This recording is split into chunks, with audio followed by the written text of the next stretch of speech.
Hi, this is Lauren Fogelman of ExpertSportsPerformance.com, working with highly driven, motivated athletes on being cool, calm, and confident under pressure.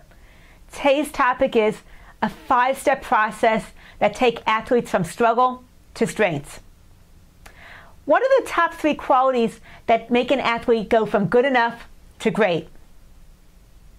I believe they're effort, dedication, and passion. If you have those 3, then I believe you have a great recipe for success, and most of what you need to do is actually teachable. Recently, I heard from 2 of my athletes. One was a golfer, and when I first met her, she was really struggling with disappointment and some confidence because she had a tournament she was at where she was in the hazard, and it took her 14 strokes to get out of it, with each stroke chipping away a little bit more at her confidence. But just last week, she ended up having a personal best record. She had an even game of 72, and that actually put her into the top 10 of the nation in her category. And then there's a runner that I was working with whose main event was a mile. And for the longest time, he wanted to have a sub-4 mile. He wanted to run under a 4-minute mile. But when I first met him, about 2 minutes into his event, he just would hit a wall and have no energy left. It would be depleted. And he looked at nutrition, training, improving his endurance and strength, and those things weren't really giving him the results given the amount of effort he was putting into it. That's when he recognized that maybe it had to do with mindset. So he began working on strategies and plans, and he was able to finally be able to step up. And once again, like I said, he finally hit his milestone of having a sub-4 mile.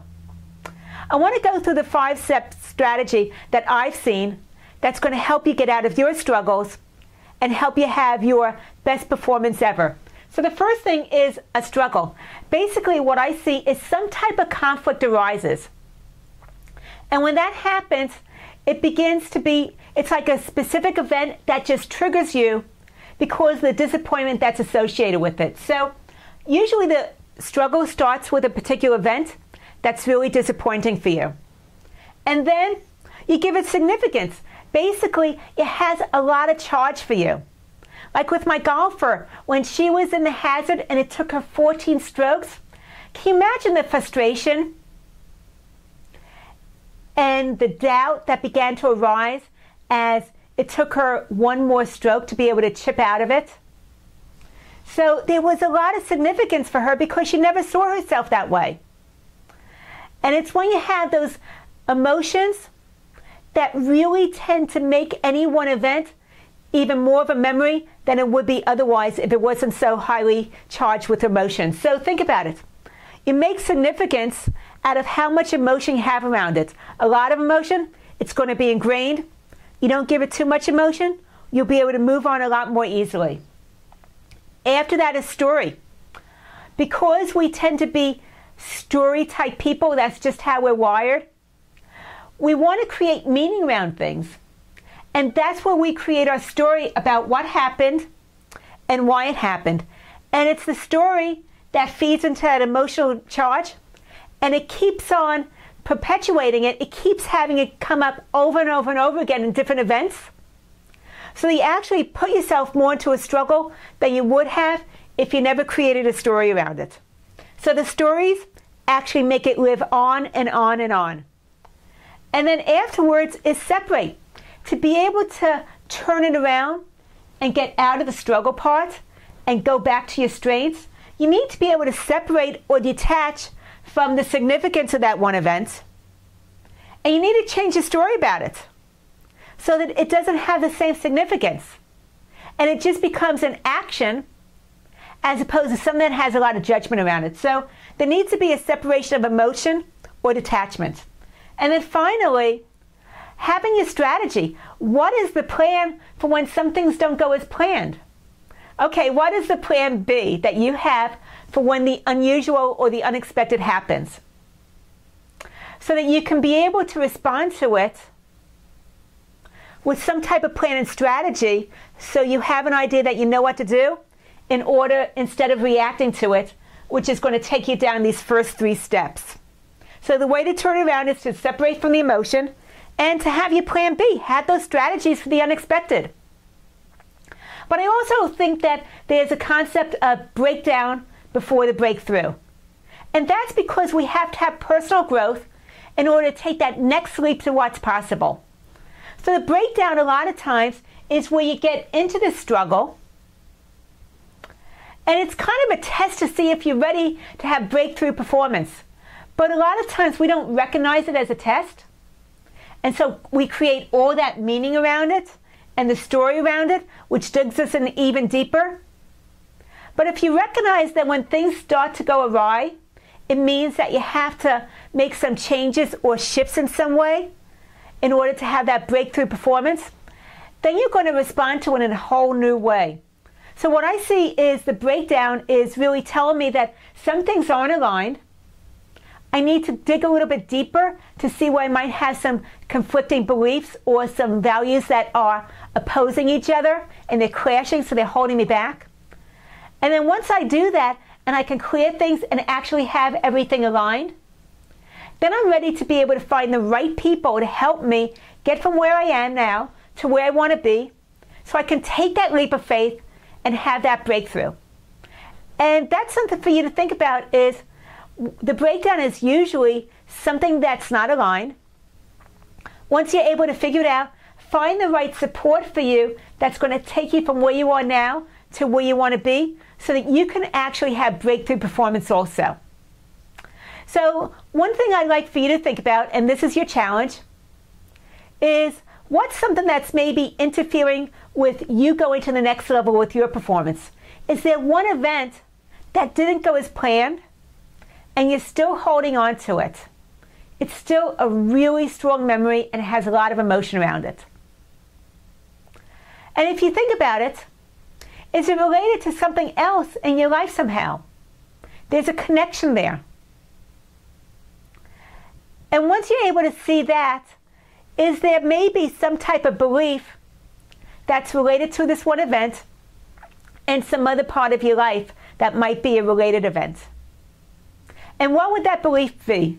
Because what I want to do is, once you're ready, I want to show you how to take those hidden beliefs and be able to really clear them so that you can detach from the meaning around it and step up into a higher version of yourself, actually up level. So, well, go ahead and let's do the emotional freedom techniques. First, what I would like you to do is, once again, tap into what it is that is coming up for you that you think is something you're holding on to and you're ready to let go of. And what's the emotion that you're feeling around it? Can you name the emotion? Go ahead and rate that emotional intensity from 0 being absolutely nothing to 10 being an extreme charge. And what would that number be? And do you feel that in your body anywhere? And if so, what does that feel like?